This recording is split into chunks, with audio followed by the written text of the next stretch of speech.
So, 5A. We're going to learn 5A today, the bare basics. It all starts with a counterweight. So, there's a lot of different counterweights. I have a bunch you can see here. Beautiful Christimi 3D printed counterweights, Duncan counterweights, bouncy ball counterweight. It really comes down to personal preference. You don't need to go out and buy a Poricon. You can buy a Freehand. This is a custom foot bag counterweight, squishy, hand sewn.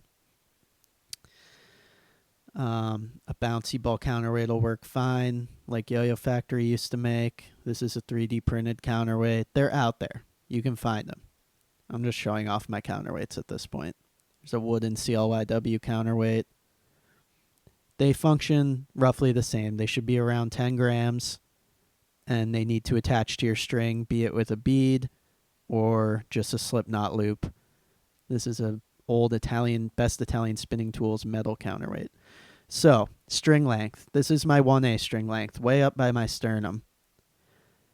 You can see you're going to want to shorten your string for 5A. Here's my 5A string length.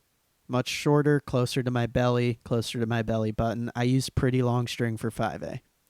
So attach the counterweight to your newly shortened string, shorter than what you would use for 1A. And this is how you grip the counterweight. I'll show you in a second here. You can grip it like that with your pinky on the counterweight, and then you hold the yo-yo, gripping it with the pinky, hold the yo-yo with 2 fingers like so. Got a good grip on that counterweight.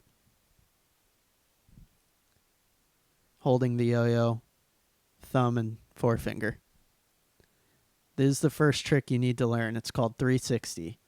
Now, the name of the game in 5A is momentum control.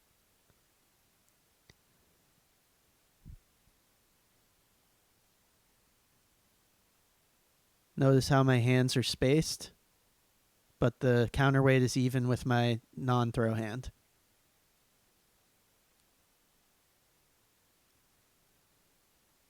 There's that space between the string and my and the trapeze loop. You want to keep that space open. Here it is, POV. Nice space, nice control, and I'm catching the counterweight in my hand. I know it might hurt at first, but you'll get used to it. It's always cleaner and better to catch it in your hand. So notice that space between the counterweight string and the loop of the trapeze. Now I'm mixing in no space. Do you see that? There's no space. I'm actually letting the string of with the counterweight on the end touch the same loop of the trapeze on my finger. It's touching that trapeze loop finger. That's useful for things like this, 720s and infinite spins. Here you can see again, no space anymore.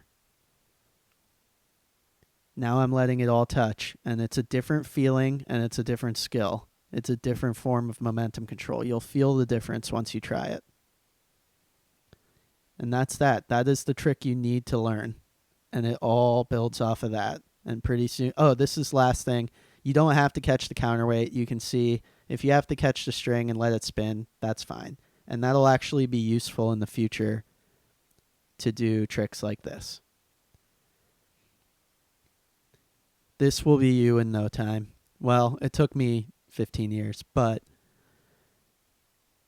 all this comes from that first trick, 360, which I learned from Steve Brown, who invented 5A, and you will hopefully learn from me. A little POV action to end the video. But good luck. If you have any questions, leave a comment. Send me a DM on Instagram at Jake Bullock Yoyo. Buy a dunk at jakebullockart.com. Great 5A yo-yo. And good luck.